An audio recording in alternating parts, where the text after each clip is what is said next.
The Wright brothers invented the airplane, yet by clinging to their patents, they were left behind as the aviation industry advanced. Why did these very innovators stifle innovation? From the glory of achieving the world's first powered flight, they pivoted to endless patent lawsuits, setting American aviation technology back by decades. But this patent war failure had structural causes, relevant even to modern business. Why did they fight so vehemently, even if it meant halting progress? Why did the innovators stop innovating? What was the true cost of their patent disputes? And what lessons can we learn for modern business? This video will reveal all. Let us now delve into the full scope of this collapse. In this main feature, we will also explore the lonely battle they fought in greater detail. December 17, 1903, Kitty Hawk, North Carolina. Humanity's dream of powered flight finally became a reality. Wilbur and Orville Wright, brothers from a mere bicycle shop in that very moment, made the impossible possible.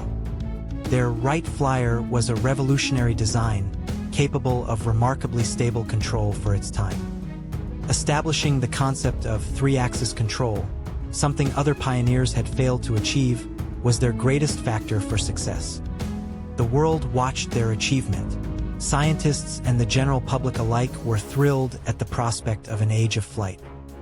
In Europe particularly, the Wright brothers' demonstration flights were met with fervent enthusiasm. They were revered not merely as inventors, but as pioneers opening the door to a new era. Everyone believed the future of aviation lay in the hands of the Wright brothers. In 1906, the Wright brothers secured a U.S. patent for their method of controlling an aircraft. Their technical superiority was now legally protected. This patent covered wing warping, controlling the aircraft's roll by twisting the wings, and the entire system used for it. They established their own company, the Wright Company, and began manufacturing airplanes and training pilots, marking a smooth start. Expectations for military applications grew, and the U.S. Army purchased an improved version of the Wright Flyer. Success at air shows and exhibitions further underscored the strength of their patent rights. They were convinced their invention would generate legitimate profits without being imitated. At the time, their patent was so broad and powerful that it became a major obstacle for other aircraft developers. Up to this point, they had walked a path of success, both as aviation pioneers and as businessmen. However, the Wright brothers began to focus more on defending their patent rights than on technological development. Their first target was Glenn Curtiss. Curtiss invented the aileron, controlling the aircraft's roll in a way distinct from the Wright brothers' wing warping. The Wright brothers claimed Curtiss's ailerons infringed on their patent and filed a lawsuit in 1909. This lawsuit became a quagmire, with both sides' development resources and time consumed by the legal battle. They became overly fixated on patents as a defensive weapon, losing their original offensive spirit of innovation. In Europe, particularly in France, aircraft development accelerated. Innovations progressed rapidly, often building upon the Wright brothers' technology. For example, Louis Blériot successfully crossed the English Channel in 1909, demonstrating technological advancement to the world. Yet, a pitfall lay open here unnoticed by the Wright brothers. Their own technology was rapidly becoming obsolete. The brothers were consumed by a strong conviction that their invention was being unfairly exploited. This was akin to the sunk cost fallacy. Having already invested vast sums of money and time into litigation, backing down was no longer an option for them. Wilbur and Orville, hearing no other opinions, remained steadfastly united in their resolve to protect their patent. Victories in court reinforced their conviction, solidifying a posture that prioritized defense over innovation. As a result, the Wright Company reduced its investment in technological development, and the gap with rival companies widened. Other aircraft developers either hesitated to innovate in the U.S. due to fear of lawsuits or sought opportunities in Europe. This excessive patent defense severely hampered the overall development of the aviation industry within the United States.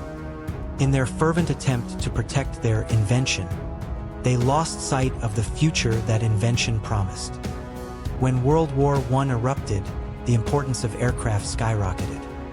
However, the United States significantly lagged behind European nations in developing practical aircraft. The Wright Company's planes were underperforming.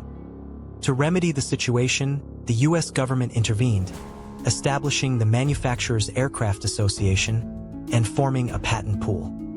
This made the Wright Company's patents accessible to other manufacturers, effectively ending the patent war. After their deaths, the Wright Brothers company underwent numerous acquisitions and mergers, losing its original identity.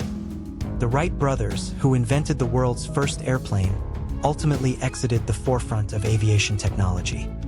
The Wright brothers' failure demonstrates that intellectual property defense is a double-edged sword, potentially hindering innovation. Innovators must always look to the future, continuously transforming themselves while balancing defense and offense. The innovators stopped innovating because they clung too tightly to the shield of patents. The cost was immeasurable. The bill was paid in the form of the U.S. aviation industry's declining international standing and immense lost opportunities.